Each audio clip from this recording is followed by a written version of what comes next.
Well, before I begin to talk, I like to acknowledge my higher power, my Creator, who I choose to call God, and for allowing me to be here. You know, I was chosen to do the talk on, or the workshop on the ultimate weapon. Anybody that has any knowledge at all about recovery realizes from the start that the ultimate weapon is God or higher power, if you understand it. But I want to talk about another ultimate weapon because I believe that God is the ultimate, but one that I think a lot of times we don't really give the kind of credit to that we should. And that's another recovering addict. You know, a lot of times when I go to a meeting, and I've been coming for a while, and when I say this, it's not to brag or boast, but it's to, bear witness that the program works. After we hear a lot of the good sharing, if we don't see evidence of it working, people like me won't believe it. We just won't believe it, okay? It's not as easy as just saying the program works, so don't use and keep coming. We have to have more evidence. So when I share how long I've been coming and staying in this process, is for that purpose. And I keep up with how long I've been coming here because it's very significant and it's very important. Without a doubt, my recovery, I used to say clean time, but I don't say clean time anymore because I'm truly in recovery. But it's significant. I doubt very seriously if it's anything I ever achieve on this level that will be as deep as my recovery. Anytime.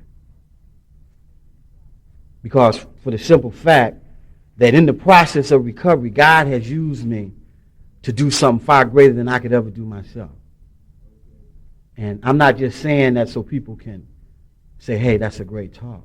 See, I've been here long enough to get past the emotional and the surface stuff and be able to take a look at something a little more deeper and more meaningful.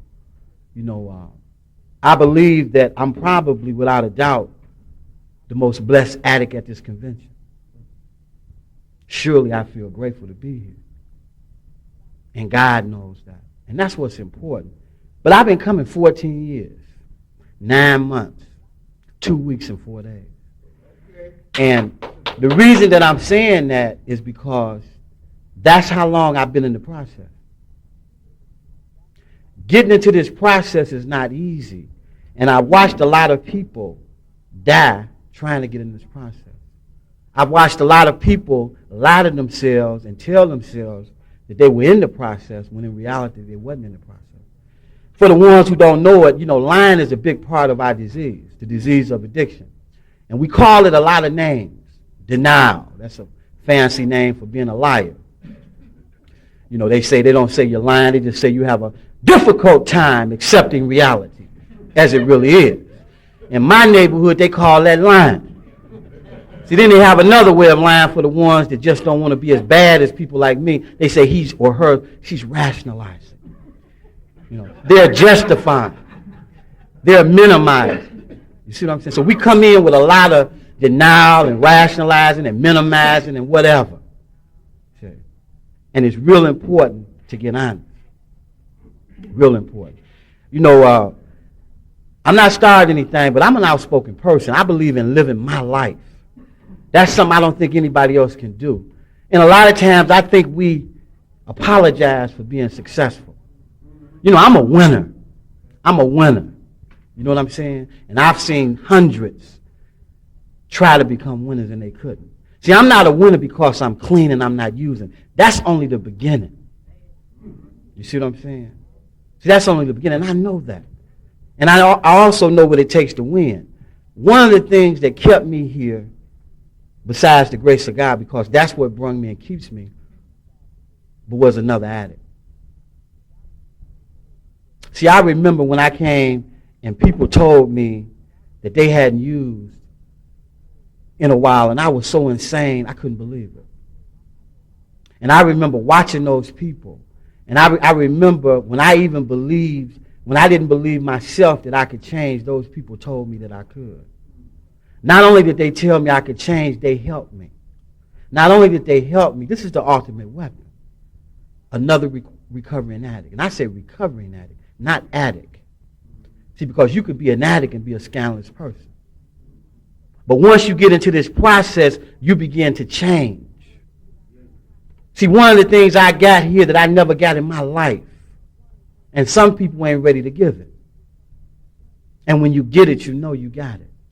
And that's unconditional love. Unconditional acceptance. I don't know if you've ever walked into a room before and felt as if everyone was looking at you or as if you didn't belong. I felt that way all my life. But one day I came to a room like this and I walked in and I got a sense of belonging. See, the day I realized that everything I know, and I don't know a whole lot, I still got a sponsor. And I'm not like a lot of people. I use my sponsor. I know that the little bit I do know, I learn from other people. See, a lot of times we come in here and we get real deep, profound, and we get heavy. And we tell ourselves that the reason we where we at is because we read the book, our prayers are good, and we work in a good program. The reason I'm here is because I got a lot of support, a lot of love, and people were there for me. Today, I still need help. That's one of my strongest assets, realizing that I need help. Now, let me tell you a little bit about my life, because I have a life today. You know, I go to meetings. I'm going to share this before I talk about my life. I go to meetings, and I look at addicts fantasize about a life. You know, I mean, they sit there and they talk about, you know, I'm going to go home, you know, and really want to be there. You know what I'm saying? Because you ain't living when you go home and don't want to be there. You know what I'm saying? See, we got a lot of folks that go home and don't want to be at home. We got a lot of folks that's mothers and fathers and they don't want to be. Today, I'm a grandfather. It's an honor to be a father, to be a grandfather. It's an honor and a blessing for a person like me to be alive. But see, today, I've learned something about humility. See, people like me were found in dumpsters and garbage cans and with their brains blown out and jumping in the river. See, in my addiction, I was a very low bottom addict. See, I don't want y'all to mistake me because I got this little tie on today. You know what I'm saying? I was a very, very sick person. And I'm not ashamed of that. And I like to share this also. Since I've been coming 14 years, 9 months, 2 weeks, and 4 days, I haven't totally been restored to sanity. You know, I'm still in the process. I haven't totally been restored to sanity. So some of you elite addicts, please bear with me. But see, being honest about not being totally restored to sanity beats trying to go around and convince everybody that I'm all right. When I walk into a Narcotics Anonymous meeting, I'm telling everybody that I'm not all right. And I'm telling them that I don't know how to live and I need help. And I've been thoroughly whooped. How do you get a self-centered, insane addict like me to come here and get some help? Something had to happen, okay? Now, all my life, and I'm just sharing this with the people that may not know me. By the way, our visitors from out of town, I'd like to welcome you to Detroit. I hope you have a lovely stay while you're here. Enjoy yourself and have a good time. But I fought everything. Nobody could tell me nothing. And I was a real good fighter. But when I came here, I saw something that I couldn't be. See, before I became totally restored or restored to sanity and started learning how to live this program, the 12 steps and 12 traditions, I saw recovery. Now, how does a person that's totally out of their mind, and I was totally out of my mind, suicidal, okay, all the defects, how do they see recovery? How do they get enough sanity to see a better way to live? How do they see that? In the fog and everything. How do they see that? I saw it. I said, ooh. You see what I'm saying? Because I had never seen that before. So immediately my denial, it got activated. They're not an addict, though. Can't be. You know what I'm saying? Because y'all can't do that. You know what I'm talking about? Then they begin to tell me things that no one would willingly say about themselves unless they was true. Because they wouldn't want nobody to know that. I said, wow. Now, I realized today, see, I'm the type of person, I know there's a God. And see, God knows how I think. I have to see it. Okay? So God put people in my life that I couldn't BS and that demonstrated the program of recovery before I understood it. I never forget the time I went, I think I had about a year and a half, and it was cold, and I went to get, well, a friend of mine went to get some gloves. He was in the fellowship, and he asked me if I wanted some gloves. And I remember at that time, my self-esteem was so low that I didn't feel worthy of a pair of gloves. You understand what I'm saying? And this guy had about 5 years. And he said, William, get you a pair of gloves. So I went to get some gloves. You know, I got the $1.29 ones. And he told me to get the other ones that cost $16 and something. And I told him, why are you going to buy this for me? And it just messed me up. He said, get the glove. See, that's where I was at. You see what I'm saying? I had went all the way. I just, something greater than me just wouldn't let me go down the drain. What he was doing was helping me to confront my low self-esteem. And I remember he bought me the gloves, and I talked about those gloves for about 2 weeks. Because nobody had ever done nothing like that for me in a long time. Now, I know you guys may not have done that. But that was the ultimate weapon. That was somebody that understood what I was going through and what I felt and cared enough about me to be there for me. When I didn't have nothing. No program, nothing. But pain, shame, guilt, remorse, and insanity, and loved me anyway. And when I wanted to run out the store and slap because he bought them for me, he told me he understood. That's the ultimate weapon. See, my family didn't stick with me like that. Okay? Went home one day. I already knew they didn't want me there no more. How did I figure that out, right? Everything was packed up on the front porch.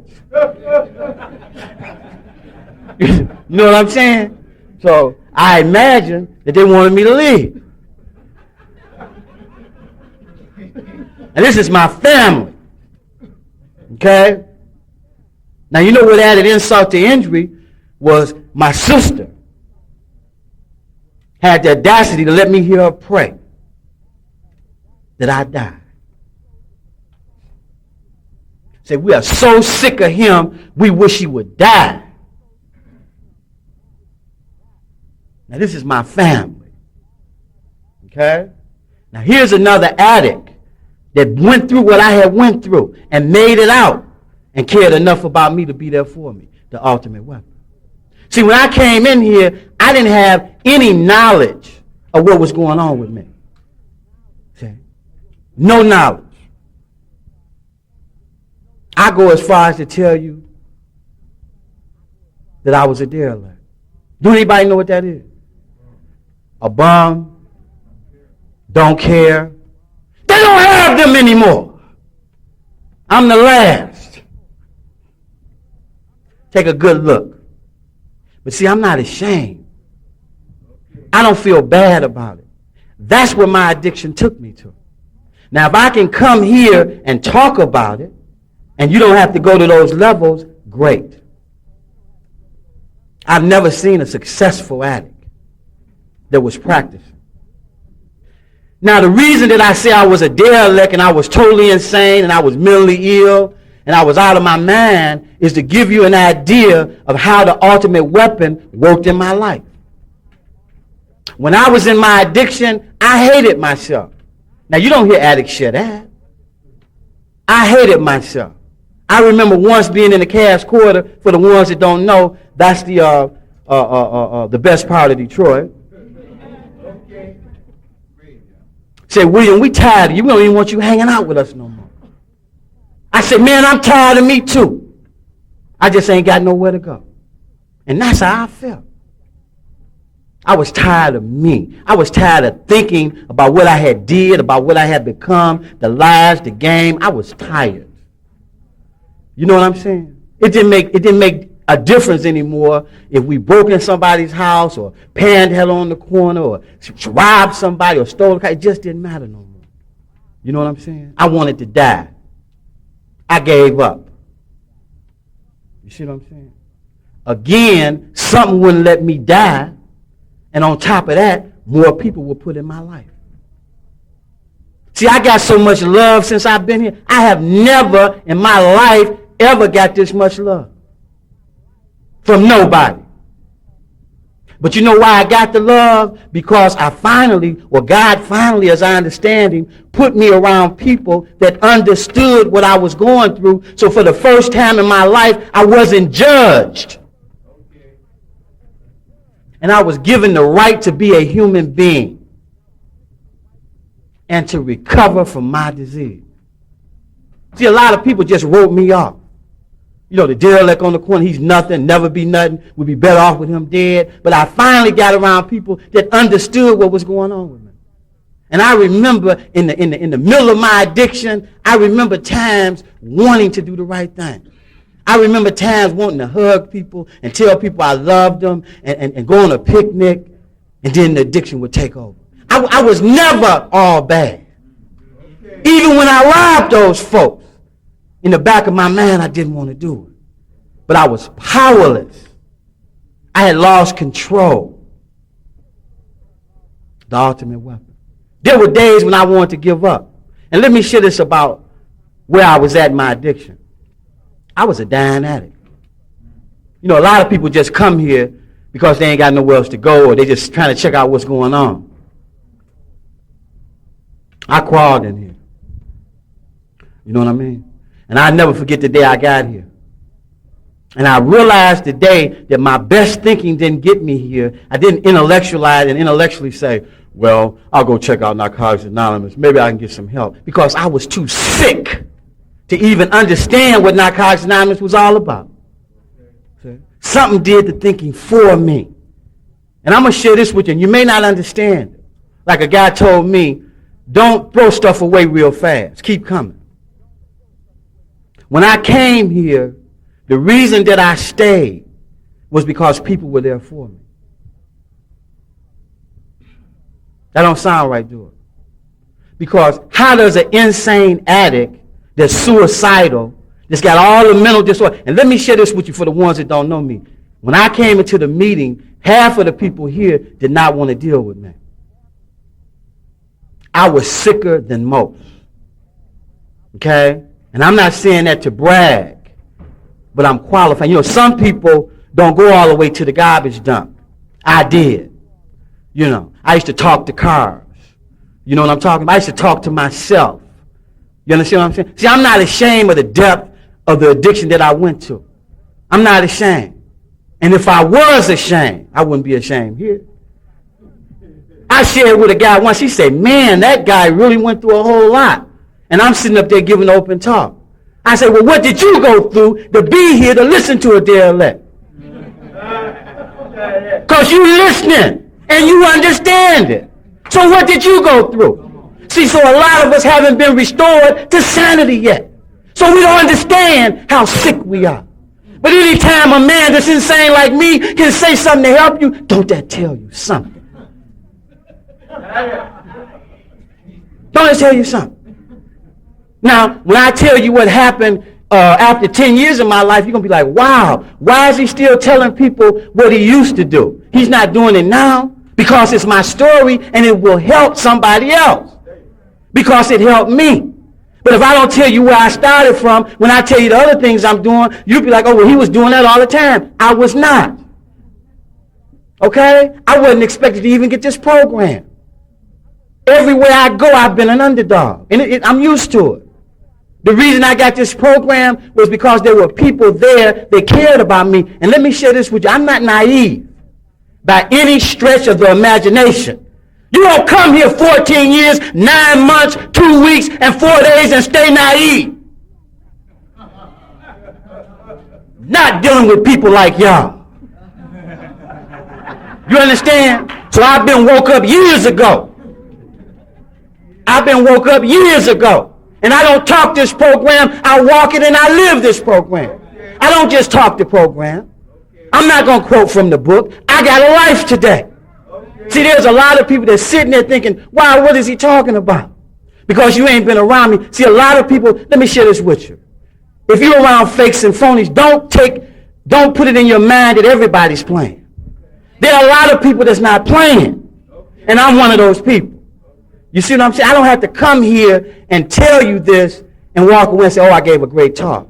I'm here giving this workshop, praying and hoping that somebody here that's just like me or similar to me may hear it, find some courage, some strength, and do better. See, our lives on the line. This is life and death. It ain't about playing. Like they used to tell me when I used to come to the meeting, the ultimate weapon. See, I'm tired of this. Y'all lying. You're getting high. Why should I come back here? I ain't coming back no more. You know what they used to tell me? Back then, they didn't do what they do now. Here's a gun. You want to shoot yourself? Well, you want us to help you? And it made me think. I didn't want to die. I just didn't know how to live. I didn't want to die. I just didn't know how to live. Okay? And I was afraid of reality. You know what I'm saying? Have you ever seen an addict go to the meeting and act like they got it together? If we had it together, why did we use 30 years? I mean, it's time out for that. Let's admit we got some problems, some character defects, and let's reach out to each other for the solution. You know what I'm saying? See, that's the kind of addict I am. And I bet money, I'm doing better than a whole lot of people in this room. But I don't have the arrogance that they have, the ego that they have. You understand? And that's why I don't believe a lot of us work the steps. When you work the steps, your ego decreases. You gain humility. You don't walk around here like King Kong no more. You become equal with everybody. When's the last time you did something for a new person? I do it every day. Not to talk about it, but that's what they told me to do if I wanted to stay plugged in. You understand what I'm saying? You know what being plugged in? Let me share this. The ultimate weapon.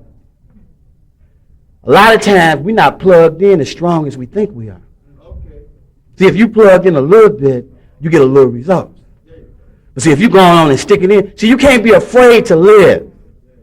See, you got to overcome the fear of living and rejection and criticism. Okay? You got to stop being afraid of what people going to think, what people going to say about you. And you got to get the courage to stand up and live your life. Fly me to the moon. I want to go. You know how I learned how to do that? Fly me to the moon. Huh? You know, the addicts in Detroit taught me that. They taught me self-acceptance.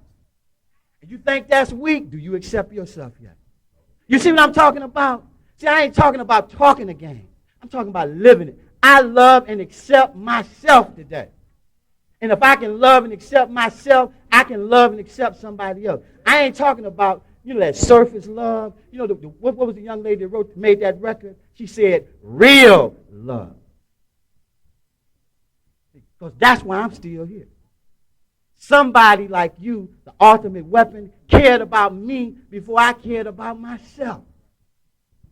See, most of my life, I was on a suicide mission. That's what my addiction was. People like, y'all, let me share this. Before I believed that I could stay drug-free, okay, because I didn't believe I could stay drug-free, let's known change.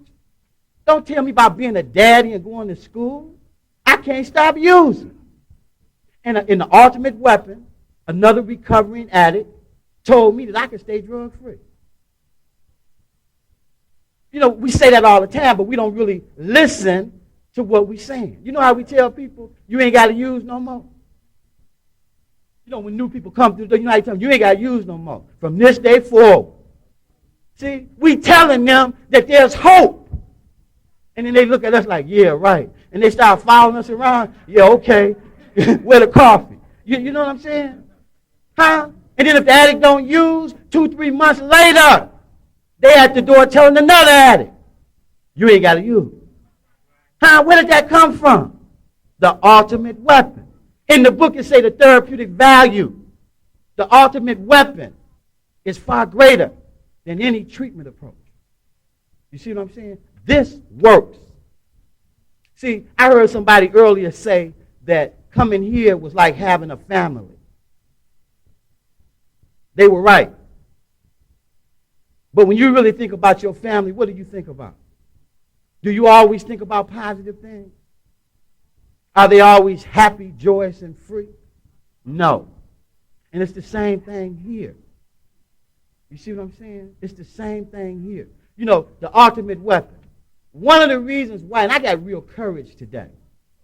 I'm not talking about the kind of, have you ever seen an ad to give open talk or whatever on a panel, and right before they pray and they read the book and all that kind of stuff? I don't have to do that. Okay? And I'm not intimidated. Okay? And I'm going to speak my mind because I know the truth helps us. We need to hear the truth about ourselves because we've been running all our lives and there's nowhere to go. Nowhere to go. If I hadn't seen another addict not used, I wouldn't have believed it. I wouldn't have believed it. I wouldn't have believed it. See, I had to see it. You had to show me. You had to demonstrate it to me. And I'm going to tell you something. I could break down everything in this program. I could play with the book. I could switch this around. Because I was real good with words. And I was an actor. And I was good. You guys are actors too. I just don't want y'all to think I'm buying the script.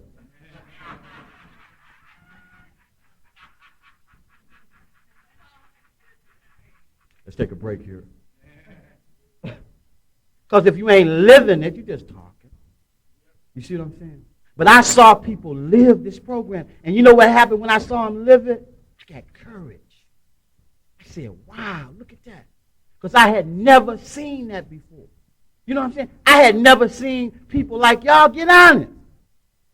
You know what I'm saying? Here's a guy say, hey, I cheated on my woman. I ain't no good. I shouldn't have did it. I should have went home. I'm like, baby, look at this. He admitted it. You know what I'm saying? He admitted it honestly that he wasn't nothing. Oh, wow. That he was wrong. Baby, look at that. I ain't never seen that before. I ain't never seen nobody tell on themselves. Never. I said, this shit might work. Look at this. That's when I began to believe y'all. I said, I'm going to sit back, take them off, and find out where they coming from. And she got on it. And he got on it. And as sick as I was, that penetrated my wall. See, I could see the love. I could see the program working. You know what I'm saying? The first few years of my recovery, or my clean time, y'all carried me. See, yeah, I was clean for a long time. I remember once going to a table. The program works. What step are we on? And they told me, William R., shut up. You don't know nothing. You're just saying that because Henry said. You ain't living this program. If you keep lying, you're going to have to leave. Why are you doing this to me, brother? You had your turn this year. Why are you doing this to me? Man, shut up. We tired of hearing that. You ain't living nothing, man. Hey, if I can't come here, where I got to go? That hurt, chump. But look, got my attention. Ultimate weapon. Love me enough not to let me sit there and lie to myself. Confronted me. Didn't care nothing about what I might do to him. Told me you a liar, William. Get honest. The ultimate weapon.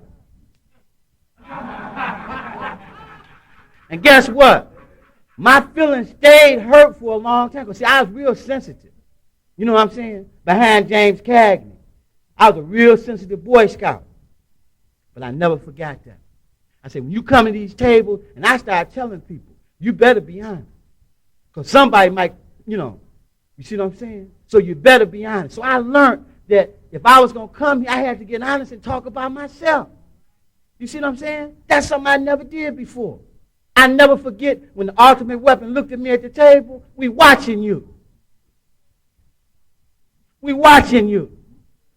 So it was my turn. All the base is gone. Base gone. See, that was the structure that God put in the meeting for me. See, people that knew me and understood, they knew I was scared. They knew I was reaching out. They knew I was going to use if I didn't get no help. They knew I was in pain, and they was giving me that unconditional love. So I never forget the day I told them I got on. And they said, what's up, man? I'm scared. You know what I'm saying?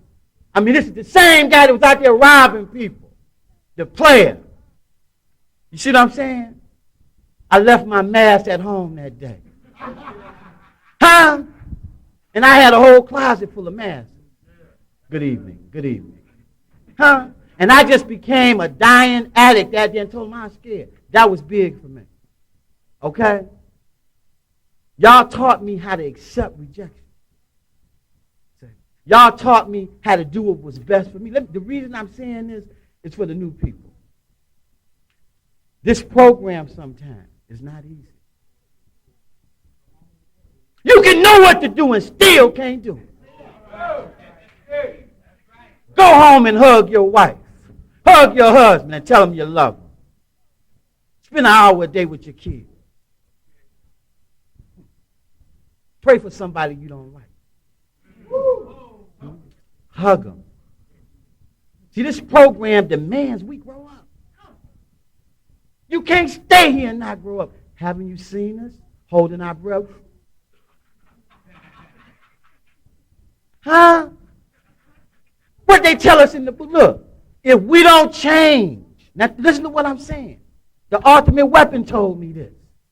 If we don't change, we stay the same. What were we like before we came here? That should motivate all of us. We should start emptying ashtrays and praying. We should live in the meat. When we look back at what we used to be like, who want to be like that? But if we don't change, we got to stay like that. Huh? I didn't like nothing about me. You understand what I'm saying?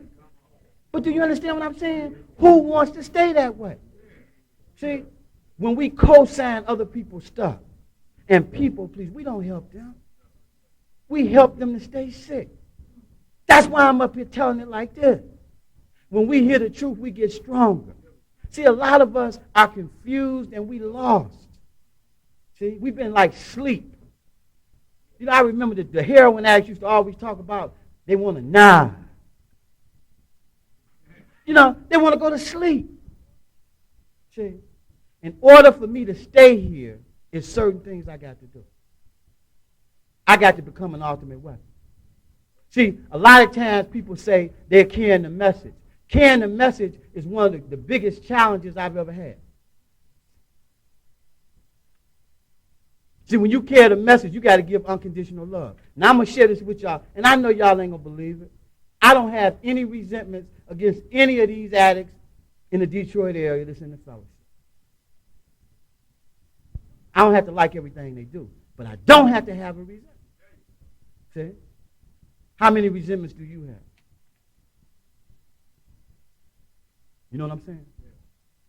See, the reason that I don't have resentments, I can't recover with resentment. You see what I'm saying? See, staying clean for me where I'm at, it don't make sense no more. Staying clean don't make sense. If I'm going to stay clean, I ain't even coming here. It don't make sense no more. It don't make sense. The only thing that makes sense to me is living my life to the fullest extent and carrying the message to another addict. Now, let me share this with some addicts. You may not know this. Ultimate Weapon told me this. Took me 3 years to really realize how sick I was. I was that sick. See, when we look at everything from our point of view, we can rationalize, we can minimize, and justify anything. See, but when we start getting input from other people and getting in touch with reality and what's really going on, we find out, like I did, I didn't even know me. I had been existing with a stranger all my life, involved in instant gratification. All I was doing was gratifying my senses. You understand? I didn't know nothing about me. Nothing. You understand what I'm saying? Now, I ain't going to talk about the fourth step, because when you do that, addicts start squirming. But I share this with you. I never forget the day that the ultimate weapon let me know we're not going to let you come around here and talk about step 4 and you ain't took one. I said, I took it. Say, if you took it, why you still doing the same thing? See what I'm saying? When you take these steps, there's evidence that you've taken them. See? And we're not crazy. See? When I looked at the mirror, and this was with some time. You know, I look at people now, they say, I got 5 years. That's great. But I remember when I had 5 years and really took a look at myself, the only reason I didn't kill myself, because the ultimate weapon told me I could change. I said, man, look at what I done become. He said, don't worry about it. Just keep coming. It'll get better. I said, will you say that again? Because it's like, let me tell you something. When you let yourself go for 20-some years, and then one day go to the mirror and look at what you done become, that ain't easy. You know what I'm saying? I told me I didn't have no clothes on. Full length mirror. And there I was. Now for years, I went past the mirror and didn't see nothing. But with the ultimate weapon and these steps in this program, it was hard to run. With no drugs, I came into view. You see what I'm saying? The point I'm saying, see, I don't recover by myself. Since I got here, I haven't done anything by myself. And I don't have any problem giving credit where it's due. If the people that was here when I came wasn't the ones that taught me how to live these 12 steps and 12 traditions, who did? Have you ever heard how different we share at the table? Have you ever heard an addict from New York and Chicago and Detroit sit at a table and share the first step? Is it any different, man? Huh? Is it different in New York when you guys surrender? Huh? Huh? Don't you just give it up? Huh? Is it different? Huh? In Chicago when you guys admit that you an addict? Huh? What's the difference? So if it ain't no difference, we doing the same thing we saw somebody else do. See, somebody had to actually show me. I used to go over Addict's house. I'm going to go over his house. I found out something now. You know what I'm saying? He ain't fooling me. And there's his wife with a smile. Hi, William. How are you today, honey? I'm like, oh. You know what I'm saying? Because I can't believe people like me can live.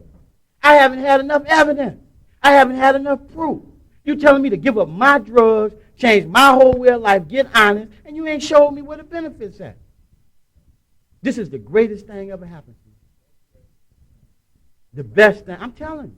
The best thing that ever happened to me. I couldn't even figure nothing out this good myself. This is the... No, I'm just being... Let me put it like this. Most of the people that came here with me are not living anymore. Okay? So when I be up here and I be talking for the people that don't know me, I've been to a lot of funerals. Okay? I've seen a lot of people die. When I say that I couldn't have figured out something better, I'm not bragging or boasting. I'm just telling you how grateful I am. See, because I didn't deserve it. See? God really looked out for me. God really looked out for me. You see what I'm saying? God really looked out for me. You see what I'm saying? See, a lot of times we don't hear what people say. See? But I've been living this program every day to the best of my ability with dignity. I'm not a front, I'm not a phony, and I'm speaking my mind. That's for the people that don't know me. Because I know you're used to hearing people that can really share. I'm not a fake and I'm not a phony. And I suggest you stay here for a month and fellowship with me. Because I'm a very hard worker. I do a lot of work with children. Okay, I care about my community or our community today. Okay, I'm not just talking. Okay. I almost died a lot of times in this program. It's hard when you got less than 5 years and you're suffering from insanity. Okay, and you paranoid. And you're on an emotional roller coaster. It's hard staying clean. See, I used to think about suicide a lot. Okay? And it took me years to get to where I'm at. I've been through a lot. That's for the people that may not know me. A lot of times when I share my mind so people can look at things for themselves. See, I know from experience, you can't stay here unless you do certain things. In order to have a voice, you have to live this program. Another thing that happened to me many times in my recovery, I knew the program would work, but a lot of times I wanted to give up. You know what I'm saying? See, the disease of addiction is still with me today. That's why I have to maintain my recovery. And I don't need drugs to do anything I used to do in my addiction. I had to have people show me, demonstrate to me, and break things down to me in a real simple way so I would understand. See, for the ones that don't know me, I grew up around a bunch of phony people. I came to life when I came to this fellowship. You know, today, one of the things I can do after other addicts modeling to me the ultimate weapon, I could go home and kiss my wife, tell her I love her, and mean it. I could spend all day at home. You know what I'm saying? I can go to work for a whole week and give my check to my family and don't feel like a sucker. You know what I'm saying? I had to learn that. You know what I'm saying? In my job, one of the things I do, and I had a problem with women because there are a lot of strong women in my family. One of the things I have to do every day today, I go to meetings about 80-85% female, and I had to learn how to get along with hundreds of women in order to achieve my goal. And I had to have people help me to learn how to get the kind of humility to change. See, today, I don't have a problem with other people because I can accept myself. See, one of the things I learned in the first step was that I was powerless, okay? And give you an example. I went to a meeting one day. This lady jumped all over me. I had never seen her before. And I've learned since I've been in recovery, she has a problem. I don't have to become part of her problem. You see what I'm talking about? See, I can pray for her and keep moving. See, a lot of times, the ultimate weapon taught me this. A lot of times, if we're not honest about what's going on with us, all that stuff comes out. We take our anger, our hostility, our frustration out on other people, rather than sit down and just admit how we feel. But being in denial, we don't do that. See, I had to have somebody sit down week after week, month after month, and show me them doing that and seeing what the benefit was. See, let me share what the benefit was for me. I have peace of mind. And I'm going to share this with you. When I look out in rooms like this at addicts, I believe me, and I'm not trying to be funny for our visitors. I can see past your man. A lot of people don't mess with me because I can see, look, I'm going to tell you, I can see past your man. I haven't been impressed. The only thing impressed me about us is when we live this program. When we start talking about, yeah, I know this, and I look, hey, I know that real good, real good. You know what I'm talking about? Real good. When I look at myself, and I talked to my sponsor yesterday, I got a lot of work to do. See, I don't stay on a plateau. And I'm still busy. You know what I'm saying? I probably do more than 10 addicts in this room put together on a daily basis. See? That's the type of person that I am. I can't stay here and walk around and be that guy or know everything. I got to stay busy. See, I got to be doing something. You see what I'm saying? I got to be taking new people to meetings, helping people that don't understand this program with less than 90 days. And I got to give of myself freely. That's why I'm here today. I'm here today to make a contribution to this convention. I want to do my part to contribute to the whole. I'm not here trying to be nobody. And if you can get something out of what I'm saying, great. If you don't like what I'm saying, don't take it back to bar.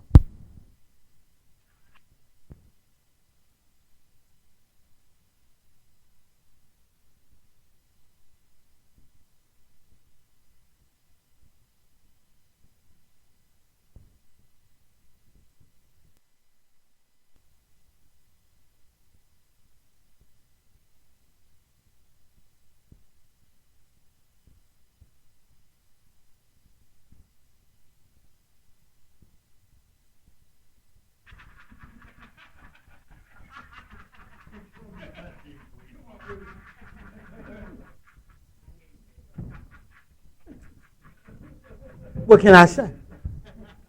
You know. But people that know me realize that I've had a hard time. Real hard time. I believe that I was one of the sickest people to ever to come here. A lady told me once, she said, you know, I really don't like you. And she told me why. And I told her, but you know what, I done got a lot better in 14 years. And what I'm saying that to say this, if you don't know where a person is coming from, you don't have no idea what they've been through. You know, a lot of us pay a lot of dues just to stay here and change and stay clean. And it's really not easy. And the longer we're here, the more responsibility we get. Without other examples that this program worked, I would have gave up a long time ago. Mm-hmm. I still need people to die. I'll go as far as to say this, and I know y'all might not like it, but I love everybody here. And I realize what I'm saying. I'm going to spell it. I, capital I, L-O-V-E-Y-O-U.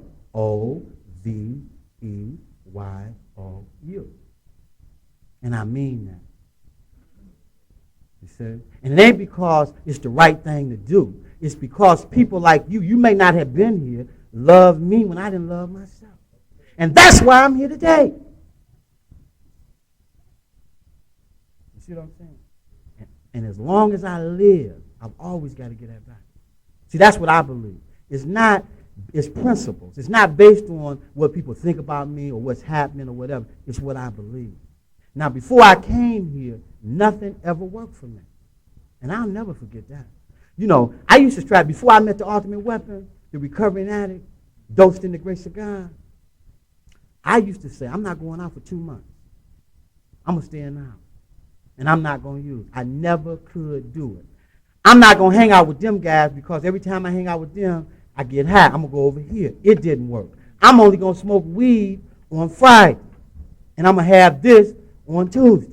It didn't work. Nothing ever worked. When I came here to NA, I stopped using altogether. Now, what did that tell you? Now, at first, it wasn't voluntarily because for 2 years, I was very hostile. You know, I had problems with my mother, the dog, the cat, my wife. You know, when you want to get high, you have problems with everybody.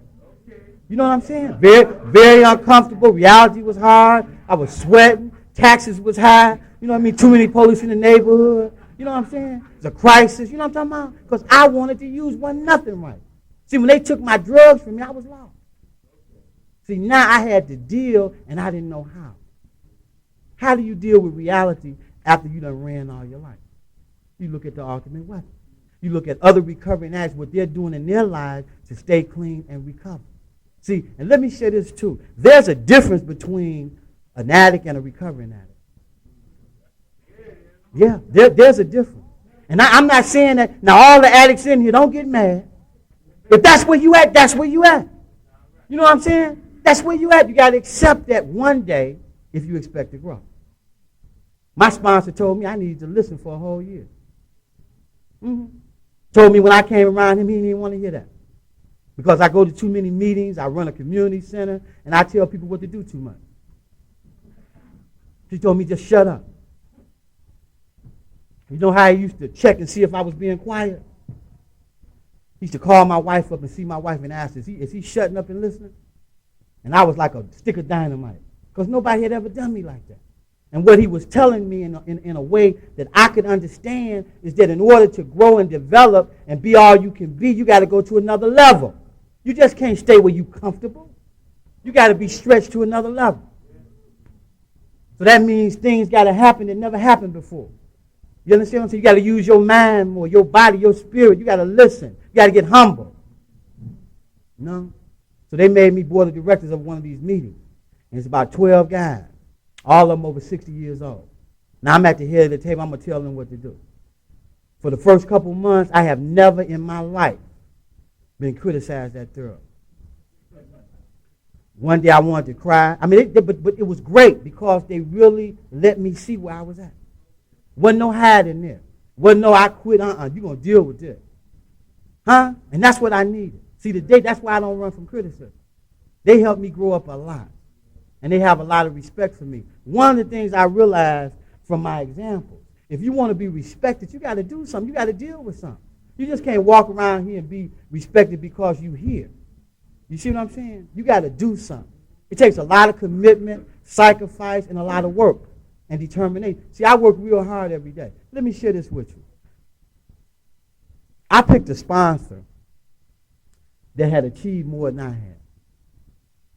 You know, I picked a sponsor. You know how a lot of us say, well, I ain't got no sponsor because I can't find nobody to sponsor. Bullshit. But anyway, I picked a guy who had did all of the stuff I wanted to do, who had 40 years experience in this, that, and I didn't go to no chump. I went to somebody I knew wasn't going to take nothing off of me. And it's been the best experience I've ever had. One of the things that I do on a daily basis is meet my responsibility. One of the things I do is I work with children.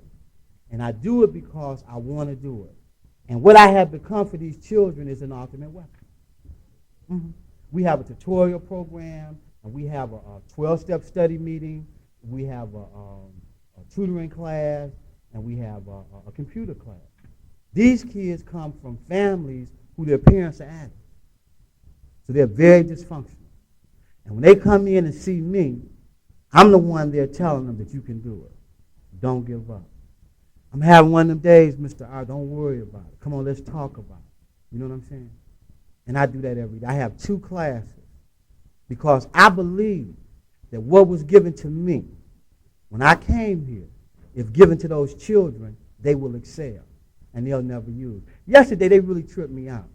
We had some new kids come to the group. We got about 50, 60 that we work with every day. And they told me, Mr. Robinson, we heard that you was in recovery. And I said, yeah, I'm in recovery. They said, well, what's your clean date? How long you been clean? You know. And, you know, they learning the steps. And I feel real good about that. But what really made me feel good was when I told them. You know, see, because a lot of their parents, and I'm an ultimate weapon for them. A lot of their parents are in prison, they're dead, they don't know where they're at or whatever, or they're just getting into recovery. And I told them 14 years, 9 months, 2 weeks, 3 days. And you could just see the smiles on their faces. And I heard them. Maybe, Mr. Robinson, if you could do that, maybe my mama could get 14 years. And my dad, you know what I'm saying? And it just made me want to cry. That God would use me as an example for those kids. See, because at one time, I wasn't worthy. It was only through his grace that I was put in that position. I went up to the school once and told them I wanted to work with the children because they were using drugs, and I saw them going to school, and they looked at me, and I told them I was a recovering addict, and they told me I was crazy. You know, because a lot of people don't like recovering addicts. They don't like addicts, period. Now they let me go into the schools, and I talk with the children. And I love that because I become an ultimate weapon for them. That's because that's what I wish they had done for me. See, if I could come in here at 25 years old, totally insane, and change my life as much as I have, if I could have got this kind of love and support when I was 9 or 7, hey, my whole life would have been different. So I believe in carrying the message to another generation, and that's one of the things I'm involved with. I like to share this. I called my wife before I gave this workshop, and I was telling her, she said, you've been down there a long time. I said, well, I'm going to go in here and get a workshop. And she said, oh, okay, and she was doing some stuff. And it really made me feel good because I supposed to spend the day with her. And she understands how important this is because we work like 18 hours a day. You know, we're community activists. And she realizes how important this is, but it really made me feel good that she understands that this is important. You know, she understands now that this is probably, without a doubt, the most important thing I'll ever do. See, let me put it to you like this so you guys won't think I'm trying to be that guy. God did not leave me here 14 years, 9 months, 2 weeks, and 4 days for nothing. God did not leave me here that long for nothing. Now, we say we believe in God and a higher power all the time. And I'm saying until you sit down and get still and get quiet and look at those steps and what they're asking you to do, you're going over a whole lot of stuff without realizing. It took me years, and I'm still studying those steps to really look at what they was telling me to do. You see what I'm saying? See, I don't have the kind of higher power, which is the ultimate weapon, that I go to when I want to. I go to my higher power constantly. And I don't know y'all, but I pray for addicts all over the world. So I pray for you guys too. You don't have to believe that. You can be tough, but I still pray for it. Because I believe that. You see what I'm saying? I believe people prayed for me. And I believe people still pray for me. I really do. You don't have to work the program the way I want you to work the program to be all right with me. Because I realize today I'm powerless. You see what I'm saying? We got to go through what we got to go through. But in the process of going through the changes, get the information. Get the knowledge. You know what I'm saying? I share this too. The ultimate weapon taught me this very well. Everybody got to work a knowledge of the steps. I like to take people that I sponsor and ask them, what do the steps mean? How do you apply the steps to your life? At some point, what are you working on now? The whole conversation stops.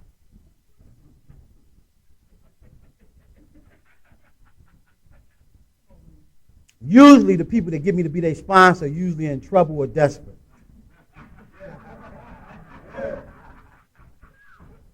Or they're new and they don't know nothing about me. Because I refuse to sponsor an addict and they don't learn nothing or get better. Just like I'll be there for them, I expect them to be there for themselves. And not just run around and talk stuff that they ain't even thought about. That may cost them their life. You see what I'm saying? A young addict asked me coming in here, what do you know about the ultimate weapon? I said, I think I've met the ultimate weapon. To stay here as long as I am. You see what I'm saying? Let me see this. 9 years ago, 10 years ago, people used to ask me, did you take the first step? And my program was so shaky. Listen to what I'm saying. And I had like 3-4 years. You know I actually thought about that. Did I take that step? I had doubt. I know y'all don't have doubt after a year. I had doubt on top of reservation. Huh? And I didn't want to change a whole lot of behavior. You know how you go to a meeting, somebody's sharing, they got a powerful ultimate weapon there, and they're talking about what you need to work on, and you don't want to hear, you just block them out. Bam. They ain't even there no more. Then when they're talking about something you want to hear, they there again.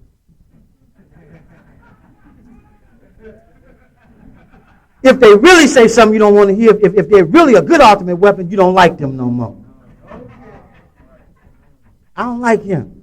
What did he do? It's just something about him. Sure. He told you something that you needed to hear, and you didn't want to look at it. But if you ain't, like they used to tell me, if you ain't here to change and confront your old self-defeating behavior, what are you here for? Huh? What are you here for? And if you think change is going to be easy, you need to get real. Change is difficult. Let me share this. Do you know, out of all the people I've met, today, you know, I talk to a lot of business people, and I've met politicians and lawyers, a couple millionaires, and, you know, I dropped out of school in the 6th grade. I've been to college 5 years and all that good stuff. But do you know the people, and I'm not saying this because I'm at an NA convention. Do you know who I have the most respect for in the world? The ultimate weapon. Okay. Do you know why? It takes real courage to get honest about you. Most people not doing that. See, most people not getting honest and then finding the courage to change and sharing their pain and guilt and shame with another person. Most people just going through the motion. See, most people acting and only doing surface stuff. You see what I'm saying? It takes real courage to change. Okay, so that's why I respect the recovering addict. And I respect the addict that's suffering and want to use but won't give up. What? That's how I came. You know what I'm saying? Meeting time. You know, the ultimate weapon came in my mind. Make your meeting, William R. And I said, oh, another meeting. It's 6 o'clock. Darn, I got to go to another meeting. You know what I'm saying? Because I couldn't stay home no more. They don't work on me. So there I was, fighting change but going anyway. Then I go to the meeting. Okay, I'm at the meeting. What you going to share with me now? You know, then after the meeting was over with, I didn't use it. And I was so sick, I didn't realize that the program was working. I remember one day going into the meeting. I'm telling you, I was out of my mind. I was out of my mind. When I look around this room, I see people like me. Huh? You think I don't see nobody like me? Huh? I see people like me. But I was so sick that the ultimate weapon had to tell me, say, look, William, because I used to try to tear the meetings down. I know y'all don't do that. And the guy said, look, you've been coming 7, 8 months. Ain't it working? I said, wow, you're right. I didn't know that. We don't get that sick no more. You see what I'm saying? We don't get that sick no more. Talking about dereliction and degradation and guilt, shame, pain, remorse. I used to wake up in the morning and say, darn, I got to live again. Man. Should have died yesterday. Huh? Y'all don't feel like that no more. I'm grateful. I'm happy for you. You never have to. But that's what happened to me. You know what I'm saying? That's what happened to me. I lost everything. As a matter of fact, I never had a lot. Both of my parents were addicts. I grew up in a totally dysfunctional house. Violent. So I didn't have a chance. The love, the support. I don't feel sorry for myself. The love, the support, the understanding I got from places like that. I went from being the black sheep of the family to the most successful. I never forget one time my sister told me, she said, they're gonna kill him. They're gonna kill him. You know, I'm running from the police and all that kind of stuff. And I never forget they had me on this little program on TV that comes on around Detroit, in and around the town. And my sister looked and said, he's on TV. And everybody ran around the TV. And by me being on TV, it was like, he's a real person. Look at him, y'all. He's on TV. You know what I mean? Really. Up until that point, I wasn't nothing. And I hadn't used in years. You know what they told me? Let me share this with you. The ultimate weapon had to keep me going. I said, well, after I get a year, they're going to believe me, right? I said, oh, he going to use. So I got another year. Oh, he going to use. And I used to go, they used to look in my ass and take tests and all that kind of stuff. You know what I'm saying? So when they couldn't find nothing wrong with me, they said, well, he going to use anyway. So another year would go by, and I still didn't use. So now they don't like me no more. So I'm running to y'all for support and love. I'm running to y'all for support and love. Hug me. Tell me I'm all right. Tell me that you're there for me. Listen to me and don't judge me. Give me some feedback. Give me some valid concern. Take me out to have coffee. That's love. You know what I'm saying? And after y'all gave me that, I'm ready again. Because they was wearing me out. They was wearing me out. And when I started getting some sanity, I said, I ain't going over there this week. You know what I'm saying? I'm going to wait till I get me, my family. Wait till I get built up a little more. See, I'm going to hang out with y'all some more. See, because you got people that help you and you got people that try to do the other thing to you. But anyway, in spite of all the stuff they was trying to do to me, and I know they didn't support me. They support me now because in spite of, I'm a winner. See, not because of. In the beginning, the only place I had to go, and I'm not saying it's just because of the workshop, because I used to have to run to my meetings. See, I wasn't like y'all. Y'all just got up and drove, right? I used to have to. Hurry up and see. I want to do it next so I can get out of here. Huh? Because I don't know who coming in.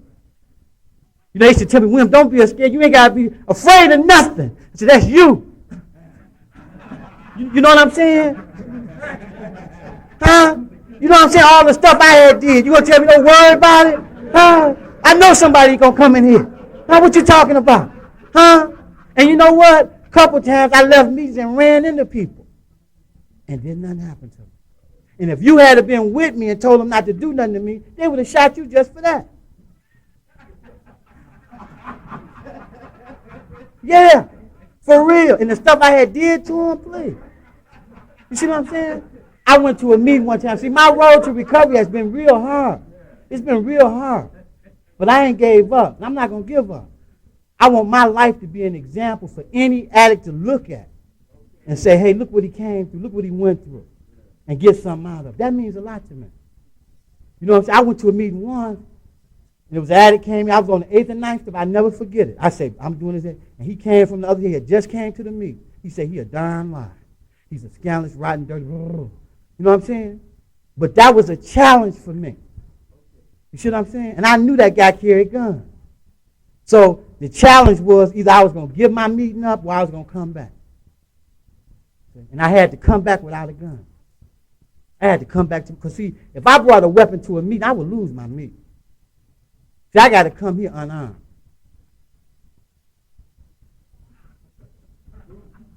Because if I come here with guns, I lose my spirituality.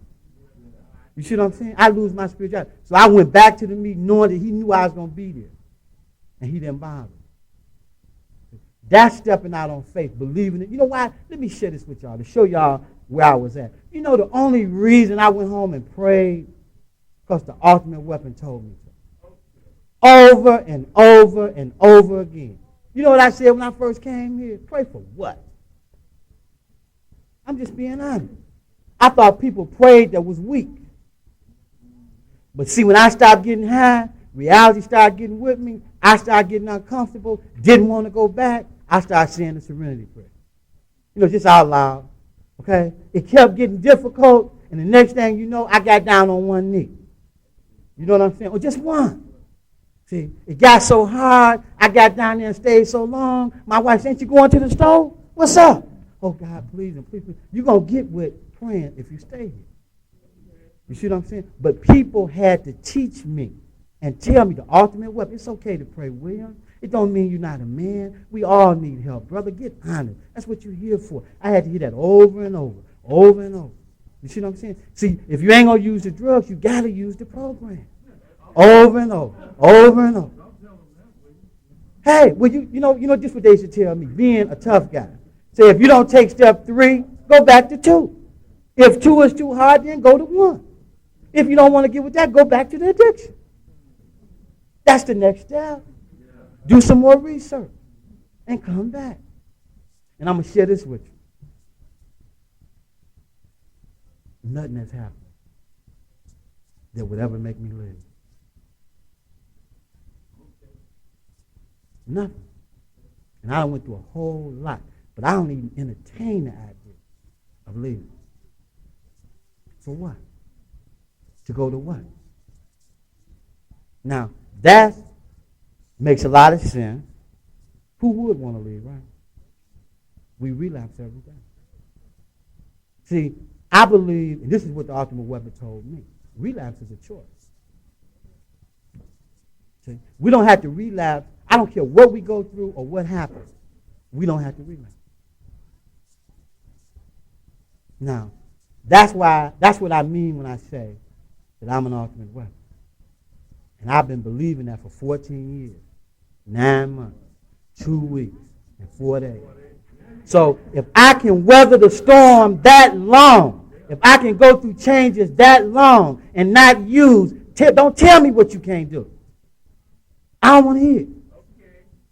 You can go to the table, you can talk a little long, or you can be nervous, whatever. Just don't use and work them steps. And that's a challenge. And you're going to need a lot of support. A lot of support. See, people say, "Oh, he's saying that for you." You know why I do that? To bring reality to what I'm saying. See, a lot of times we hear an addict talk and we just think, "Oh, another talk." See, I remember when the guy got up and shared and said, "I ain't used today. I'm a winner. And I'm working on my program," and didn't nobody get up and challenge him or call him a liar, I said he must be telling the truth. Because I had never seen an addict that was able to get up and have any credibility. Huh? So if an addict could get up and speak his mind and all that, and people respect him, that was wow. I said, wow, look at that. See, so that's why I said, if you got 10 years or 5 years, and if you can get up and say, "I've been in the process this long, and can't nobody say you're a lie," that's credibility. So when a new person hear that, that's evidence that this worked. But if I just walked in here and was saying this, it wouldn't have no meaning. See? June 13th, 1979. You know, and I'm not saying that for applause. I'm saying that to say, what do you think I've been through? Can you weather the storm? Will you use the ultimate weapon? I went to therapy and treatment, the psychologist, the doctor, and I always wound up back with y'all. You know what I'm saying? We have a lot of those folks right here. You know what I'm saying? Can you weather the storm? Can you get the lesson?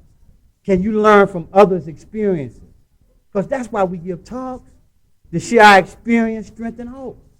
And that's what I'm sharing with y'all. Let me share this with our out-of-state visitors. I'm director of a community center today. I do a lot of work with children. I've authored some books, and I'm in the process of becoming a millionaire. I have a lot of dignity today. I have a beautiful family. I have some grandchildren. I'm going back to school.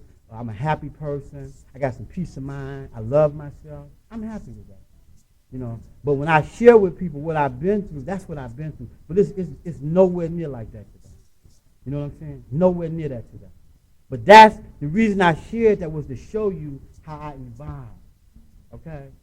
And I'm very active in my community, in churches, the schools, civic organizations, and I have a real good relationship. That means a lot to me, because when you come to recovery, see, being here is comfortable because we're among our peers. But in order to recover, we got to go back out in the community where we live at and be productive. I've made that whole circle.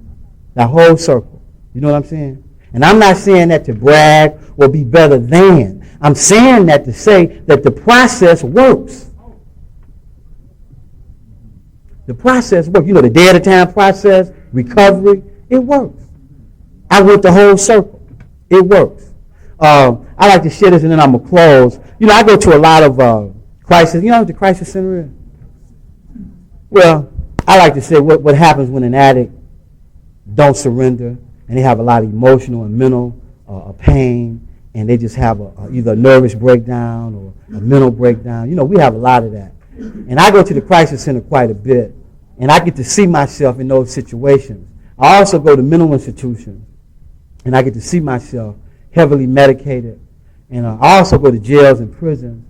And that's one of the reasons why I'm so grateful that I came to this program, to this fellowship, and that there were people there that had what I needed. See, one of the biggest things I've gotten from y'all is hope. You know what I'm saying? I've also gotten courage, okay? See, when you get hope and courage, you know you ain't got to use, okay? And then you find whatever it is you need within yourself to make it. You see what I'm talking about? I got that when I came here, and I'm grateful for that. A lot of times when we hear people in workshops or give talks, we may not understand everything they're saying. But just like they told me, keep it. You know what I'm saying? Maybe one day you'll understand what they're talking about. The program, it works. Again, in closing, I'd like to welcome our visitors and have a good time, enjoy yourself, and I hope that the convention is very informative. I hope you gain some knowledge of the process and carry it home and share it. Come back. Hopefully some of us will go to your cities and have a good time. That's the purpose of these, to carry the message and to grow. It was an honor for me to be here. I'd like to thank everyone that was involved for getting me here. And if you didn't hear anything I said, or if you don't remember anything I said, I want you to remember this. Remember that William R., the recovering addict, had enough courage to tell you that he loved you.